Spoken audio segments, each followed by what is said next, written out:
brings me such joy today to be able to interview Ivy Perez because I know her beyond just this podcast, and she is someone who brings such sunshine and light to everybody's world, including mine. So, welcome to the Power Transformation Podcast, Ivy.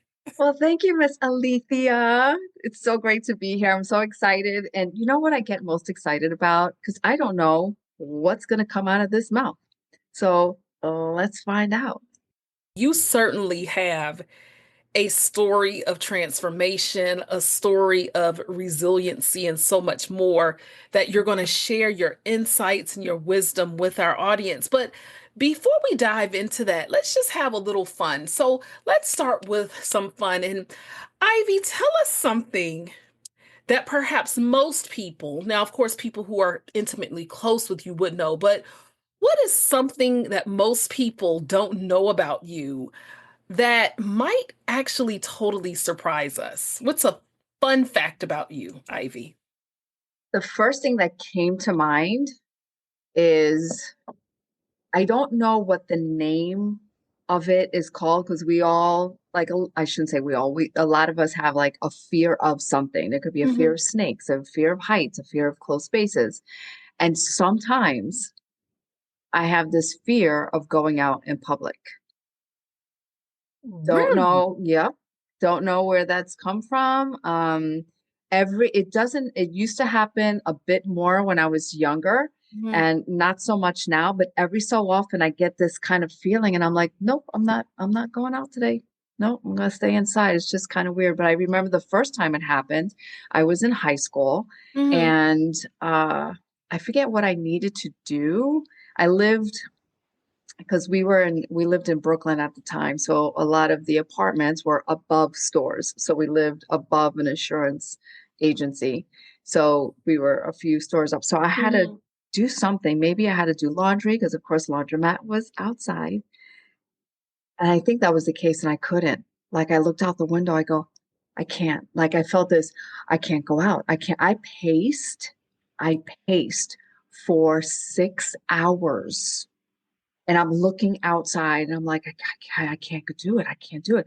And then it got to the Ivy, you could do it. Ivy, you could do it. I'm like, I can't do it. So for 6 hours. And then I forced myself to go to the corner store to get a milk and then come back home and that's it. And then once I did, I'm like, oh my God. Oh my God, I did it. Oh my God, I did it. Yeah. So every so often I get this like, I don't know what it's called. And it's like this fear of going outside, fear of the public, fear of, I don't know. I don't know. Is Maybe it more of a fear, or do you get a premonition or an ominous feeling? no, I think it's more on the fear end of the spectrum. Interesting. Yeah. Yeah, it's interesting for me. And every Interesting. time it like surfaces, I'm like, that's weird. But of course now I Yeah, could recognize it, exactly. talk myself through it, and like, all right, Ivy, just come on. Let's go. But Yeah. yeah, very strange. So yeah, that's Or maybe it could be, if it's not necessarily fear, it could be you just don't want to be bothered with anybody's nonsense that day. that Like, I'm true. like, thank you for sharing. You're like, I don't want to be bothered, nonsense.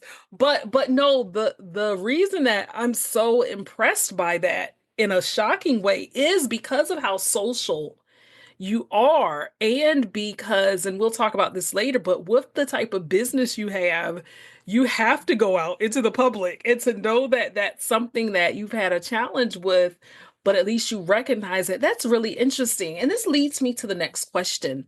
You can answer it any way that you choose. It's very open-ended, but you go with your gut. Who is Ivy Perez? Ivy Perez. Well, hmm. She is complex. Mhm. She is she's kind, Mhm. she's thoughtful, she's very considerate. She is careful with her words, especially when she's in a situation, whether it's family or friends or anyone, where you get this underlying sense of you have to really be careful with how you speak to someone, because it could be just that little shift that's going to move them in a direction that could make them feel better Mhm. or move them in a direction that's going to like send them spiraling. So I'm very careful with how I choose my words. Um, I'm I like to laugh. I like to laugh. I'm always smiling. I look at the brighter side of things. I'm always the silver lining kind of person. I'm not the red flag kind of person. I just kind of take things as they come. Mhm. Sometimes, yes, sometimes I get blindsided. I'm like, oh, I didn't see that coming because I don't look, there. And I'm like, all right. So I just kind of like go with the flow, go with the punches. I used to go with the flow a lot more when I was younger, just kind of fluttering about until I realized I needed to like reel myself in. And, hope is not a strategy. I was the hope. Well, I hope things Mhm. are better if I'm just, a good person and I work hard and I do all the right things for me, right by people, Mhm. good things will happen to me, which is true, which is true. But when there isn't a sense of strategy, and I always thought of strategy as manipulation, and maybe that came, Interesting. yes, I always thought of strategy as manipulation. And that's just maybe how I grew up. It was just more about a lot of judgment that I heard, from Mhm. family members. So whenever, I don't know, I just really thought that, strategy and sales was a form of manipulation. And I think that's relatively common. Yeah. But yeah, I like to have fun. I think more so now I'm such a homebody. I love being home. I love being home. Mm. I could be home all the time. But I have a Yeah. 12-year-old daughter, so she forces me to like, all right, I would get out, let's go for a bike ride, let's do something. But I could stay Yes. home all Wow. the time. Yeah. I like staying home too. And my boyfriend, we don't live together, but I think that's one of the reasons why we enjoy having our weekends together or time spent, because when we were younger, in our respective lives, we did a lot outside of the house, but um and this was prior to us getting together. But now with us being in our 40s, we're both like, being home is great. We may go out to dinner or do a few fun things here and there, but home is so comforting. And I say that because of the fact, Ivy, it's such a beautiful thing to be able to say you're fine staying home, which means home is a place of love. It's a place of comfort. It's a place of safety. It's truly where the heart is.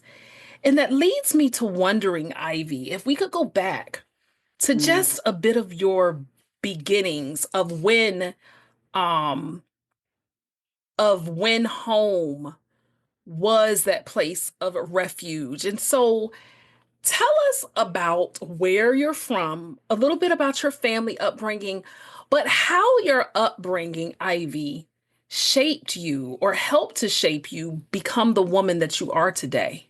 Ooh, this is a juicy one. Mm, This is deep. Because as you were asking, I immediately thought of my childhood wow. in the whole safety thing because I didn't have that. Ah, So yeah, I did not. So when I was younger, we moved on average every 3 to 4 years. And it wasn't because of military. I jokingly say, oh, my mom was a gypsy, but it was because, of course, as a child, you don't know these things, what your parents are dealing with. hmm But my dad was into drugs. So my mom would move to get him away from the elements. And so, but it doesn't matter. You can go to like the wilderness, and hmm a person that is addicted to whatever it is will find that one person, the needle in the haystack, that one person, there's this sense, that sixth sense. hmm And so, wherever we went, I guess, he would find the people and we'd move again. So my childhood was a lot of moving. There was no communication. So it wasn't as if, okay, because I had two younger siblings. It wasn't as if it was like, okay, we're going to move. And so we're going to start a new school and that kind of thing. It wasn't that. It was just like, oh, we're moving. That's it. Mhm. You wake up and you're in another town. I have to go to another school. And so it was a lot of the start and stop in my life.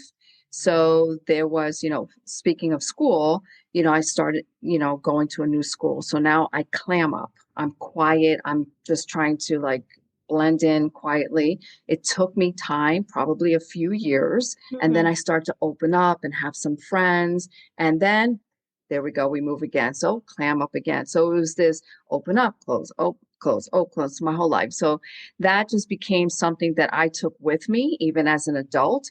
And I Mhm. moved, when I was about 30, I moved to Arizona and I was there for 10 years. And in those 10 years, I probably moved about 12 times. Wow. Yes. And it was natural. Exactly. It It was didn't feel like familiar. I think Yeah. about that now and you think about packing and unpacking, and I don't remember any of that. I just don't. It was just something that I did. So yeah, as far as like stability, I didn't have it. Mhm. Security, I didn't really feel it. We always had a roof over our head. There was always food, things like that. My mom was always working. My dad, he was off. They separated when I was about, I don't even know, six-ish, 6, 8, which is kind of like the time when a lot of parents tend to separate. Mm. Uh, and then he just kind of poof, he was gone. Like one day he was gone, and that was a whole big deal. So Mhm. just quickly because of drugs, and I Mhm. think my mom had uh, like a card store, like a Hallmark card store, Mhm. and she had a full-time job. So she's working the job because, there was the health benefits and all the things. And his job, he had some side jobs, but his job was to take care of the card shop. And Mhm. one day she said that a little old lady in the neighborhood went up to her and said to her one day, like, when is your store ever going to be open? And she's like, what are you talking about? It's open every day. No, it's never open every time I come down. Cause you know how, I don't know, like where you're from or in the childhood, there was the gates, the metal gates that came Oh, down to yes. close the Uh-huh. stores. Yeah. So she was like, no, the gate was always down. And so basically he was taking the things, selling it for his habit, things like that. So I think it was right around that time when she was done. She was done, she had it. And I remember waking up in the middle of the night and it was pitch black and I just hear like walkie talkies and lights, and there were cops inside our apartment because I think she kicked him out and she called the cops, and well, before then or whatever, she told them, she goes, if you don't come and get him, I'm going to kill him, that kind of thing. So it Oh. was, and then all of a sudden the cops are there and I'm like, huh, what's going on, little kid, you don't know what's going on. And then that's it, I didn't see my dad. He was gone. And there was no talk about it. There was no like, anything. Just one day he's here, one day he's not. So there was that question of like, why doesn't dad come around? Or why That's doesn't this call? interesting. Yeah. So Yeah. there was a lot of that. And I did see him years later and he was with someone else and he had a child or whatever. Oh, wow. Yeah, my stepbrother. And it took me a long time to kind of just even want to have anything to do with him because he was the other child kind of thing, Yeah, I'm but we're sure. close. We're close today. And so yeah, so there were a lot of craziness. And so as a mom now, it is very, very important to me to have that stability for her. Mhm. So I was from the time that she was little, I didn't, and I purposely chose not to have a full-time job. I didn't want the because my mom had the full-timer. She was gone all the time. So I was the latchkey kid. I Mhm. was the one that had to clean the house. Now, granted, I was the oldest with the two younger sisters. So I had to take care of them, make sure their homework was done, make sure the That's a house was lot of clean. responsibility. Because my Yeah. mom was like, Yeah.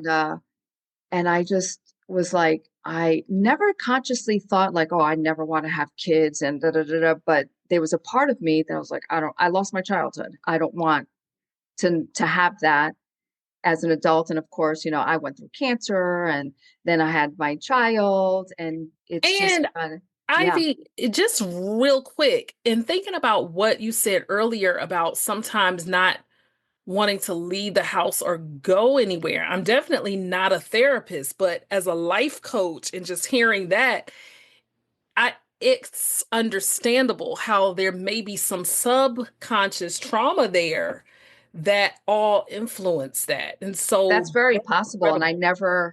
I Uh-huh. never put those two together. Very possible. That's Yeah. really incredible. And so your journey has had so many layers, but one thing that we agree that we talk a lot about, and I want to hone in on, is this journey that you've had because you do something every day that's called Coffee Talk. And we'll talk more about that as well. But Coffee Talk is absolutely incredible. It's a live platform on social media, specifically on Facebook, where you do some type of insightful, engaging talk, a chat straight from the heart. It can be more scientifically based one day, or it can be more opinion perspective.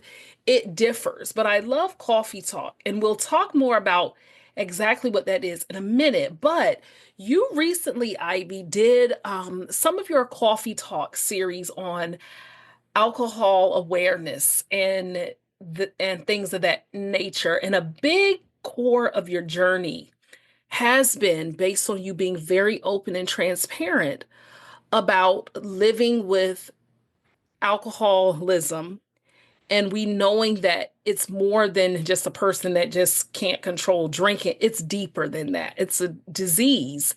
And you are recovering, which is so beautiful, and you are sober.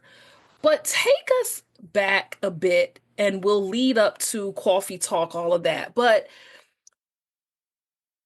when you think about even all of the trauma, in a sense, that you went through in childhood, how did you imagine, Ivy, as a kid, that your adult life would be? As a kid, I Hmm. didn't think about the future Interesting. at Okay. all. So Okay. it was kind of like, I've said at times, the question, like when you go for an interview, when you're first starting your Hmm. job search, and they ask you the question, where do you see yourself in 5 years? I hated that question. I gave something that sounded really good for the job. Oh, I see myself doing this here, whatever. It sounded good, which of course they probably knew was just kind of whatever, but I had no vision. And I think it was because there was that constant stop and start and stop. And I just didn't know. I didn't know where I was going to end up. I didn't know just I just didn't know what tomorrow was going to bring. Hmm. And even the family dynamics was very dysfunctional. Um, and it was more like, well, within my own home, like my dad was gone, my mom was always working, that kind of thing. So I didn't see them fighting at Okay. all. But like my mom and her siblings, that was a different story. So that kind of thing, it was like fights and arguing and cursing and all the things. And I'm a kid and I'm like, what is going on? I hear the judgment from, like, family members, even, immediate family members. And I'm like, I don't get it. Like, we're not perfect. So why would we judge? Like, who are you to judge? And this is me as a child. So Hmm. as I grow up into adulthood, what I do, that saying, be careful, pointing the finger because there's That's three right. back at you kind of Hmm. thing. Like, I've always known that. Like, how can you judge? Like, there's more about you. And so I mean, sure, we have that little sense of, judging and prejudice, and it's just human nature. It isn't Uh-huh. bad. But for me, I'm like, no, I'm not perfect. We're all trying to do the same thing. So I always had that within me. Just as a child, I couldn't verbalize it. I didn't know how to verbalize it, and I Hmm. wouldn't verbalize it. That kind of thing. Yeah. You keep it to yourself. Interesting. So Wow. yeah, looking back as a child, I never thought of, oh, well, when I grow up, I want to be this, or when I grow up, I'm going to do this differently. Never once. I can't Interesting. remember. I Yeah. can't remember. It was Thank just you kind for of that. like Hmm. live for the now. Now that's Wow. powerful in itself, being Yeah. present, live for the now, but there's a difference with living for the now because you're almost in survival. You just Yeah. don't know what's going to happen. And now as an Hmm. adult, it's more about being present and living in the now and just observing, the landscape of where you are and what you Mm. do, kind of noticing and checking yourself in a good way so that you do good for you and it's the boomerang. And then, you give out good and it comes right back to you Oh, and it does. teaching others that as well, just by your actions. It's not necessarily going out and like scolding people like, well, do you know whenever you say that's not going to be da, da, da, da. I don't do that. Mhm. People do that. I don't do that. Just kind of like, just by me being me. I've Yeah. always said, I don't know where it came from, but I always said, I just want to be an example of possibility. I just want to be an example of Mm. possibility. That's it. So how that transpires, or where that was going to go wasn't like I thought I'm going to be an example of possibility in the future when I grow up and when I do this. It was just like, please God, I just want to be an example of possibility because I did not see that growing up Incredible. at all.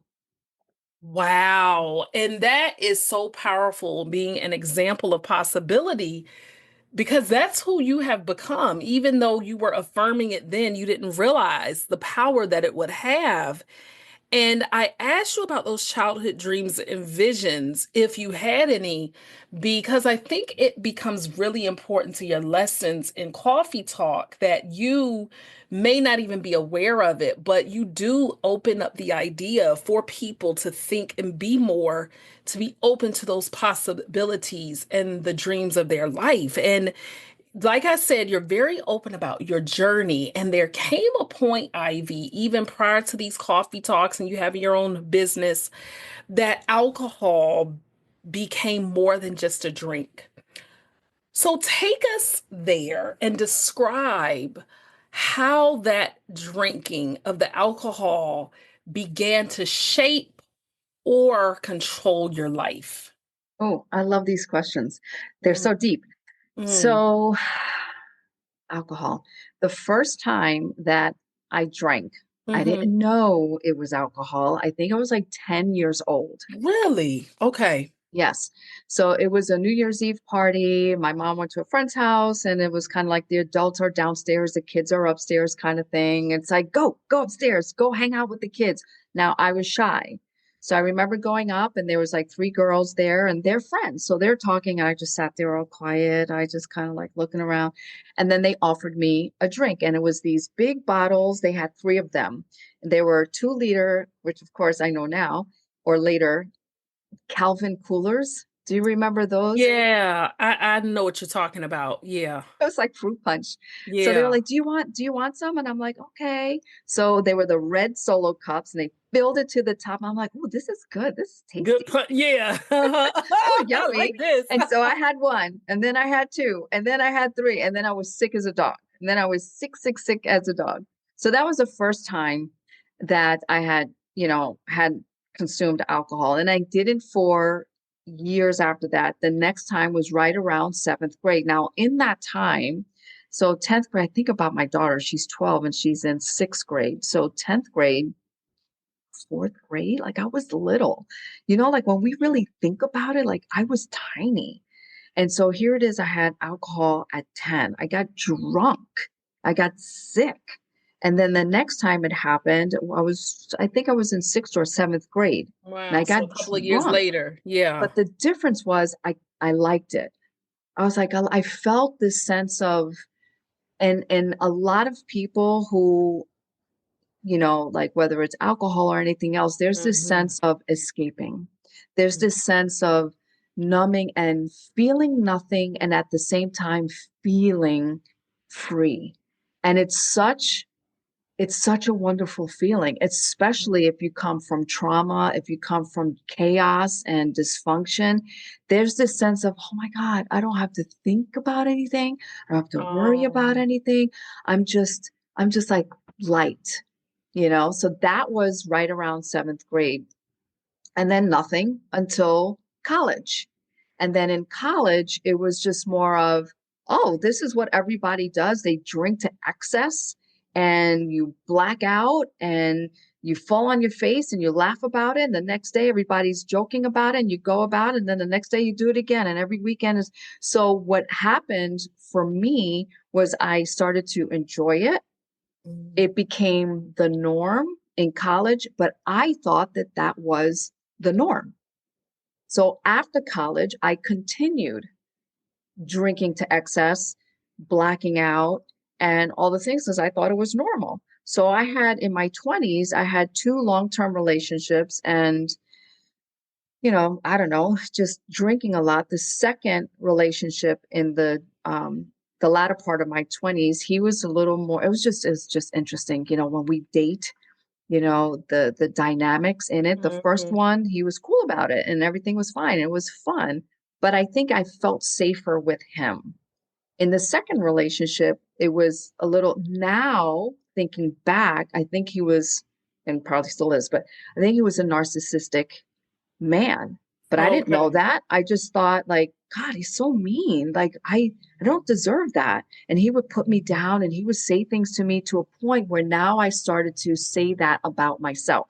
Oh, that's deep. Yes. And I Oh, remember one time I was out to dinner with my mom and some friends, and I remember verbally, no, it's just kind of casual, like, yeah, I'm really selfish. I'm a selfish person.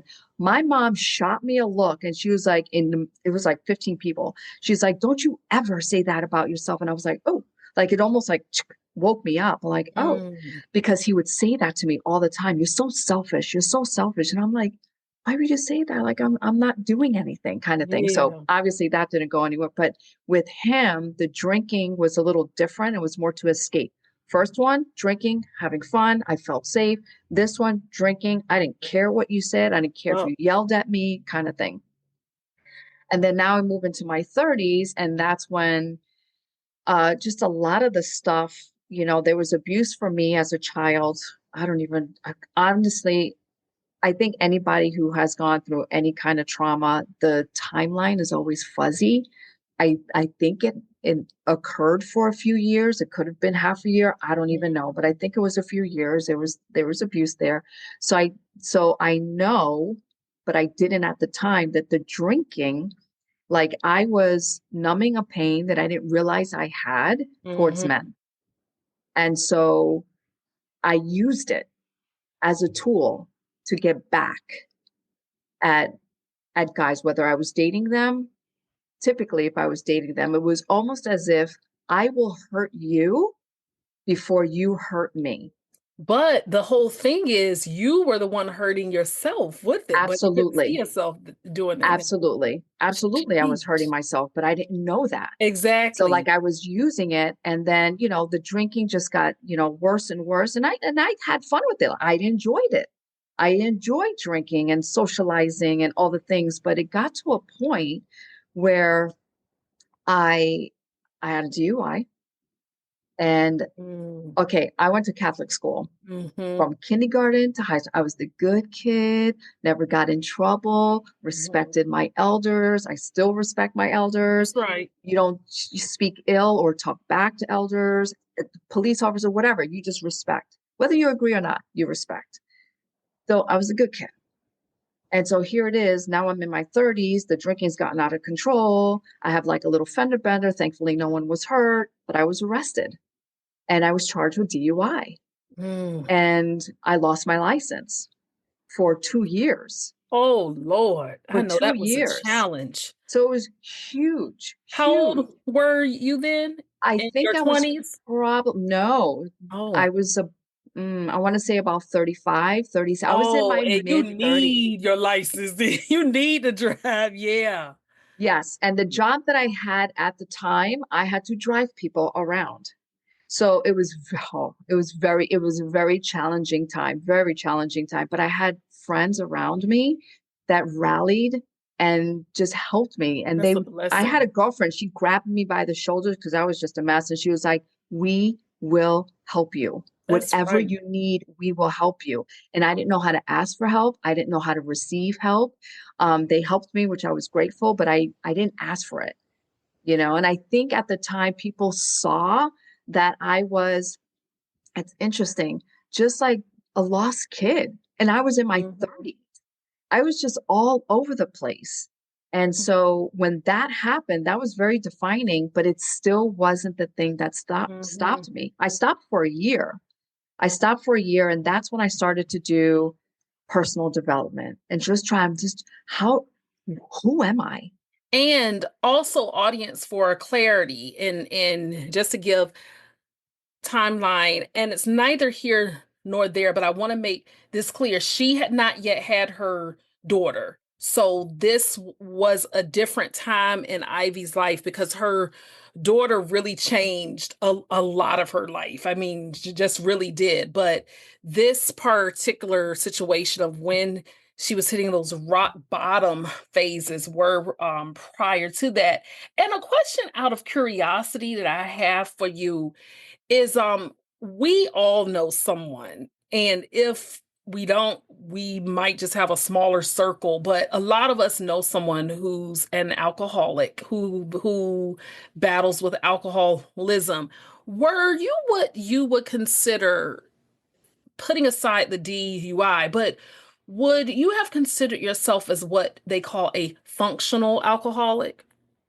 I did not think of myself as an alcoholic at all. At Ah, all. thank you for saying that. I Tell us was, about that. yeah, I was and I am the type of person, I don't like labels. Got you. Okay. Sometimes labels are helpful, like if we're dealing with something and medically and we go to doctor and finally they tell You're us a what it is, you're like, gynecologist, like, yeah, you're gonna, yeah, yeah. So that's like you're different. dealing with something, the doctor says, "Oh, you have this." And you're like, "Oh, thank God I'm not going crazy." So there's a label there. So Uh-huh. sometimes it works in your favor, but for me, I always knew, and maybe this had to do with the foundation of, Hmm. I was in Catholic school. I always knew that the spiritual side of me was bigger than it. That's I right. just always knew it. Amen. I just Yeah. didn't know how to verbalize it. I didn't know how to tap into it. I was just all over the place. Mhm. I was lost. I was floundering big time for a long time. And so yeah, it wasn't until, and you bring up my daughter too. She wasn't the reason I stopped either. So I had that happened in my life late 30s. Uh-huh. And then I stopped for a year, and then it was one of those, oh, well, it's been about a year, so I could control it. And then one led to two, led to three, and there you go, I'm back at it again. But then I realized during that time, I'm like, okay, it was during the time of the DOI when I was like, I think I have a problem. And I Mm, said it I was at the office I was working at the time. There was no one there except one of my coworkers, and I said it really low. Well, I was loud enough for him to hear because nobody was there, but I was like, mm. I think I have a problem. My He spun God. around his chair so fast. He's like, "Oh my God, Ivy, this is so wonderful. The first thing is just acknowledging that you have a problem." And I was like, Wow. whoa, whoa, whoa, whoa. Like, Like, no, I don't hold have on. a problem. Like, no. So it was the seed that I planted that, Ooh. okay. And then that's when I was just a little open, just a little open. So yeah, we all know somebody that is dealing with it. And Mhm. We I mean, do. you could tell them to their you're blue in the face that, what they're doing is harming them, but you have to just let them find their way. Sometimes you Mhm. can speak life into them, you can speak love and all these things Mhm. into them, and it plants a seed, but for some people it takes them time. For me, it took a long time. A So long this is a time. great segue, because for the fact for you to say quietly, I think I have a problem. What was going on in my mind was there a specific moment that became your personal rock bottom or a wake up call? And so when you said, I think I have a problem, maybe it didn't happen instantaneously, but recovery, as we know, is not a straight line. And that can go with anything that we are battling, any addiction, because it can be someone who has an issue with alcohol, someone who could be addicted to sex, someone who can be addicted to eating, overeating, someone who can be addicted to just toxic people or having to give, right? Everything can be an addiction in a way, but recovery isn't a straight line, Ivy. And so, what were some of those harder inner battles that you had to face, not just with alcohol, but with your own identity and Ah, your worth during the healing process? well, it actually goes back to, and I love these questions. These are like really deep, deep question. So Girl, this is I think so like I'm this just is really always good because I've been on a lot thinking, of podcasts oh, and they're great questions, but it keeps it here. I like You're to go deep. I've Yeah, always no, I been like love it. that, I even love it prior to because the podcast. I was like that even in the classroom as a uh, teacher. this Yeah. this is so wonderful because I it just Thank you. it goes another level deep that I think people need to Because hear, and people, even for yes, me. people need to hear this Yes, because this is why I like coffee talk. And I might not always comment, but let's be real, girl. We are living, take politics out of it, yes. take religion out of it. We are living in a time globally, just not in our country, where people are, I don't like to use the word broken, but so many people are putting up facades and appearing that, hey, I've got it all together, and are screaming internally and need to hear conversations like this to say, yo, you're a human being. You can also be spiritual. Like your faith is a big part of it. And it could be a person who, whether they're Catholic or not, could really have a strong faith and say, I'm struggling with this. And as much as I love God, I don't know how to reconcile this. And so with your recovery, take us to those inner battles. How did it shape your identity and your worth? Well, like I said, it goes back to when I was in it. Yeah. So the battle in my Hmm. mind when I was, during those times drinking, there were times when it got to a point when I was aware of the fact that I had a problem. Now I'm aware. I can't stop it. I tried. I tried talking myself, into doing things a little differently. Okay, Ivy, you're going to go to this party. There's going to be a lot of alcohol. So when you get there, try this first. Drink water first, and then go to Sprite or whatever. Like I just would Oh, just, and then that's sometimes I deep. would be sitting in a group and we're just chit chatting.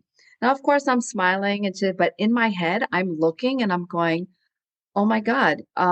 She just ordered a drink and she just took one sip and she's been talking for about 50. How do you do that? How do you do that? How do you just take a sip and not? I would have been two drinks in, which I would, you know? Hmm. And it was that constant. I said that to a friend of mine and he was like, really? And I'm like, you don't even know. Like I am sitting there while everyone's talking and I can have a conversation, but in my head, I'm like, oh my God, I just had three and you just had one. Like, how do you do that? How do you just have a Wow. drink and you could put it down? Like, how do you have that kind of control? So it was a lot of that, a lot of pre-talk before going to an event, post-talk, and all the things. It's just constant. So there was that, and it was Mm. exhausting. And then fast forward, so now I'm out of, I don't want to use the States, but now I'm not in Arizona, I'm back east, and I thought it would get better, and it really didn't. And so, and it's just interesting. So with friends, you're just socializing and you're just having some drinks. But for me, it was just more like I'd have a few and I would tell myself, okay, Ivy, you're done. Like I could feel it. Like I know when it's just one more, it's gonna put me over the top. Like, Ivy, you're done. And it's almost as if I have no control and I'm grabbing the bottle and I'm pouring, like Hmm. pouring. And I'm like, that's too much. That's too much. Like I'm telling my hand that's too much, but I'll drink it. So I'm like, just so many times. There were times I had to sleep over a friend's house because I couldn't, you know, drive or anything like that. So many times. And so there was that constant battle. I'm like, I can't do this. I can't do this. Then, oh gosh, there's so much. There was in my late 30s, I was going into the service. Oh, that's Actually, right. I I was forgot going about into that. I was going You into the told me. army. I was there, I was like Yeah. 40 years old. So that's a whole different story. So I started the process in Arizona. Um, and it didn't work out. Man upstairs had different plans for me. So move Hmm. on. Now I'm back east. So I have this pull to go into the military again. I'm like, this is crazy. Like now, and it's not even a year later, it's almost a year later. I'm thinking to myself, this is nuts. Now I think I'm crazy because everyone was saying that's just crazy. A girl at your Hmm. age. And I'm like, I got the pull. I can't, I Yeah. just have to like go with it. So I go through the whole process again. I'm diagnosed with breast cancer. I remember interviewing with a captain and we had this conversation and he was like, I'll let you come in, but if you, because we don't look too kindly on people who quit. And I was like, I'm all in. And the only way I don't go in is if something completely out of my control stops. Why I said that, I do not know. Wow. But then within a few months, I was diagnosed with breast cancer. Well, there you go. I can't go in. So I don't go in. I go through this long as a year and a half, year, 8 months of this cancer journey that I call it. And I remember one time going to a cancer support group, and there was like all these women there, and we were going around, and they asked a question of something along the lines of, I don't even remember the question, but I remember saying this: I look forward to the person that I become when all this is said and done. Mm, That's it. It's just something that was given to me. I was like, all right, God, I got cancer. I got to deal with it. I got to go to doctors like 3, 4, 5 times a week that I wasn't, I prided mm, myself in being healthy and just going to that yearly exam kind of thing. Now, all of a sudden I'm seeing, the breast doctor, the breast surgeon, the oncologist, and all these doctors, radiologists. And I'm like, oh my God, but I went through it and it's done. yep, Put it behind me. And then it was the question of, do you want to have children?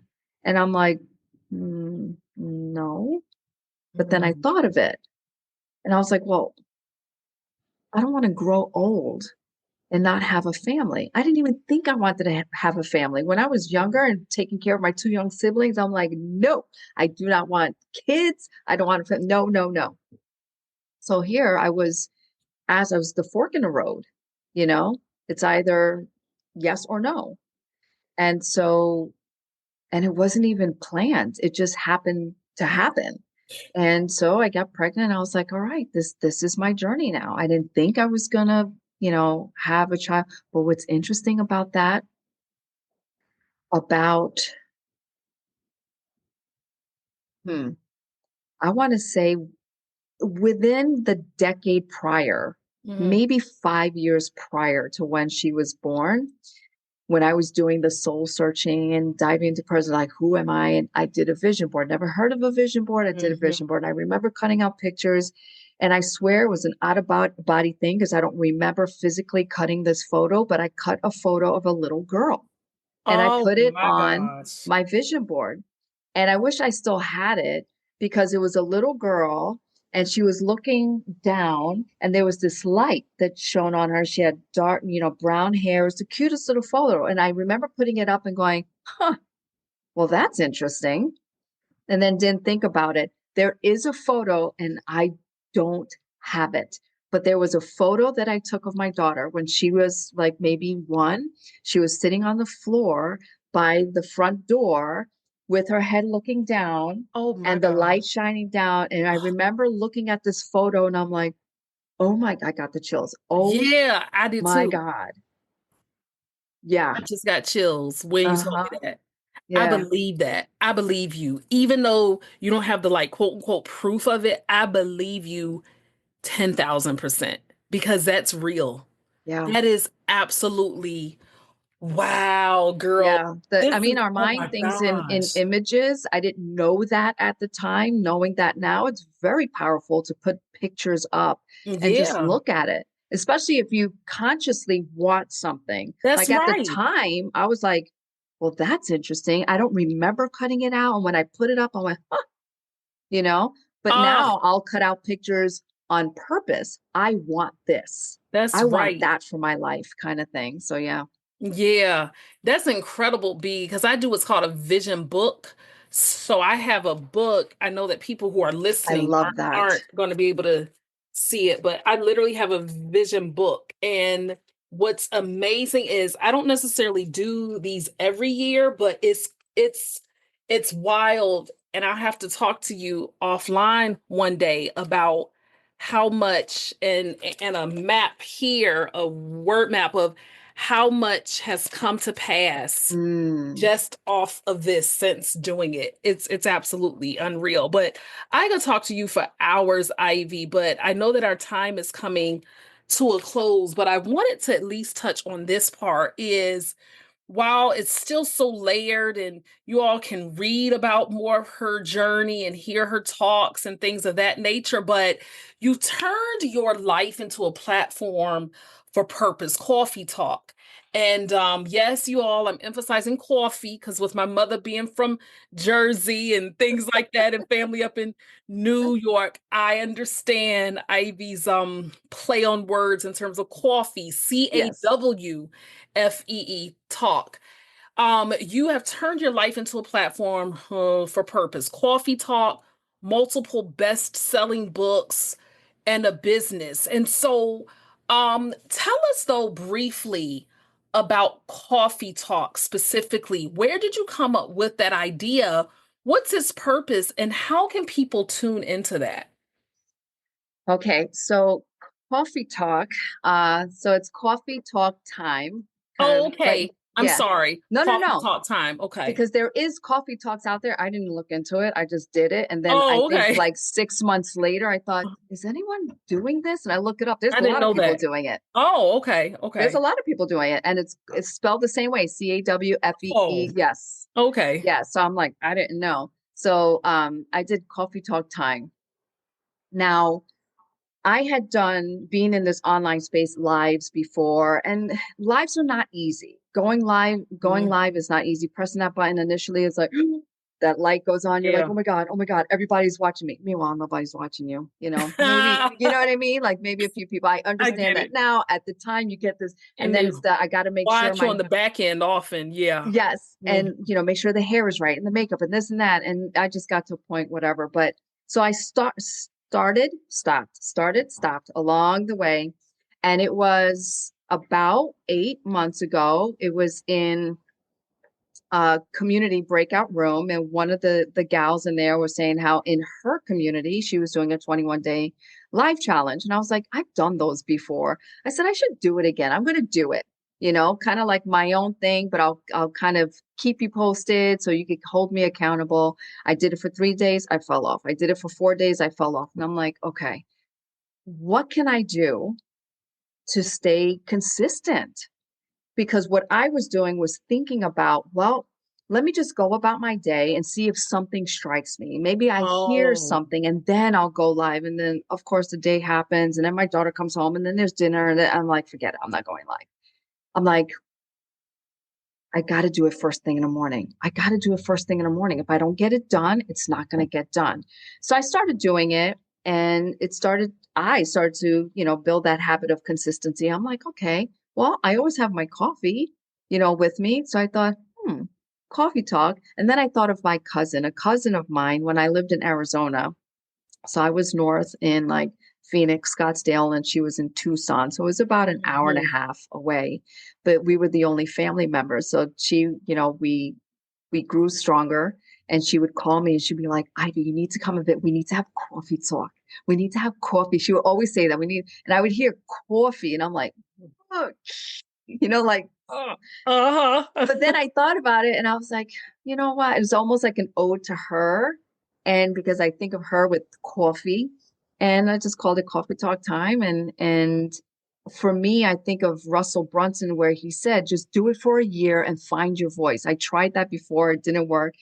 But I thought about that again. And I was like, well, if I just keep on, I don't know what I'm going to talk about. I talk about whatever. Yeah.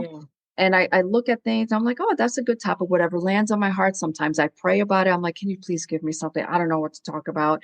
And I'll talk about it. But then I got into themes, maybe Mhm. that'll help me stick to a topic. And that's how I got into like little themes like last month, April was Alcohol Awareness Month. So I Mhm. talked about that. And then I play around and I play around with it, but it really is a lot of little things that have helped me.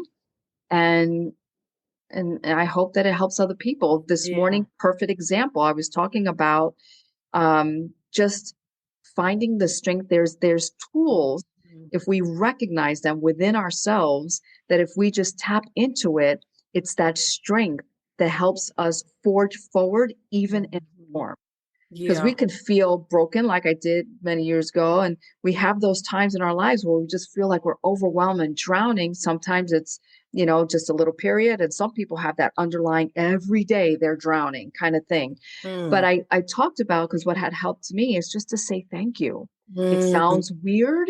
It sounds counterintuitive to like, be betrayed, have a life altering experience and say thank you. And it's not the, oh, thank you so much, God. This is so exciting. I'm going to be stronger because I'm going through this. No, it's more like, I don't like this. This is scary. I don't know what's going on. I'm like, I feel like I'm going to scream. You've got mm, something for me. You've got something for me. I don't know what it is. I just don't like it mm. right now, but thank you. Thank you for what's to come. I don't, that kind, I got chills again.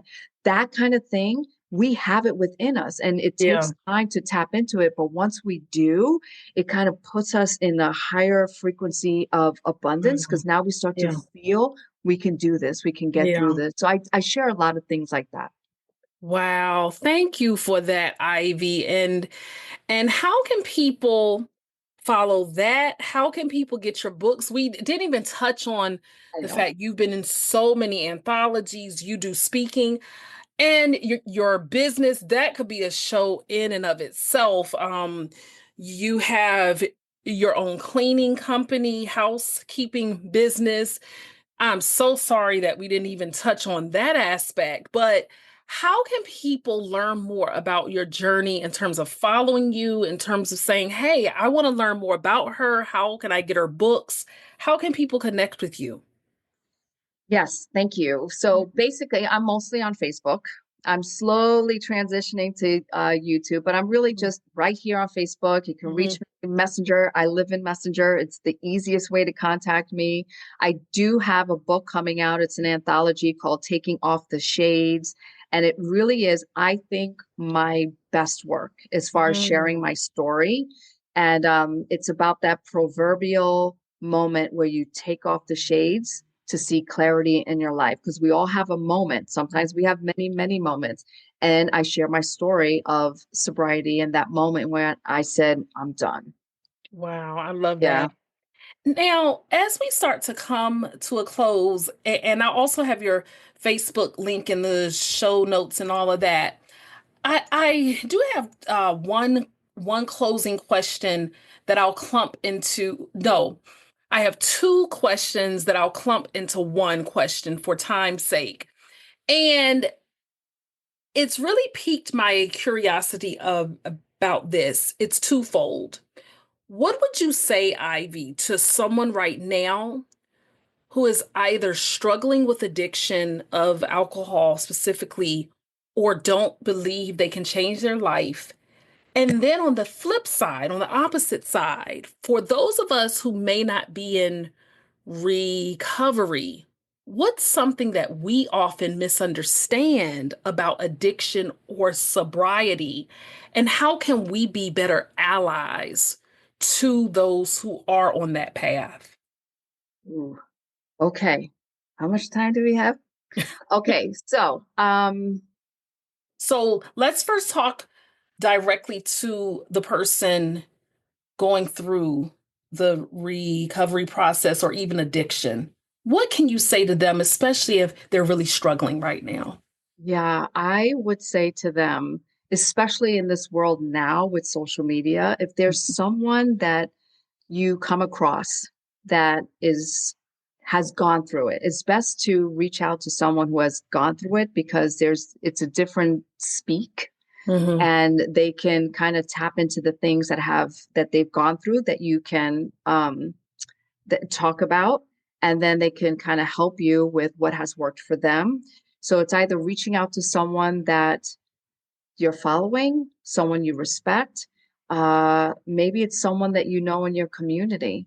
And believe me when I tell you that you may not even know them, but you know of them and you know what they've been through. Let's say me, for example, and you Hmm. don't know me, but you know that I've gone through what you're going through.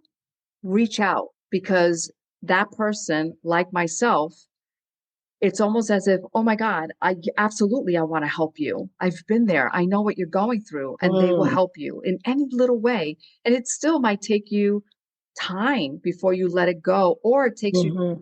figure out who you are, what you like, what's your purpose and all these things. It's this in between. You let it go, or you're struggling, and then you finally let it go, and then it's like this finding yourself, and it's a journey, and then you get to a point you're like, ooh, I feel good about myself. For the first time. And that happened to me not too long ago. Like not too long Wow. ago. And here it is. I'm in my 50s. Yeah. I finally felt like I feel good in my skin for the first time in my life. Ooh, it's And powerful. that took years It's after I let it go. And then for mm. someone, And for oh, those of us who say a person who might not have had that experience, what do we often misunderstand about addiction or even sobriety, and how can we become better allies? all right. So, ooh, that's a toughie. And It's it's okay if you don't have all of yeah. Yeah, the and I answers. don't have It's because there's totally that okay. there's so many layers there, but That's with regard fine. to that is just trying to understand Yeah. that there is a sense of they can't control it.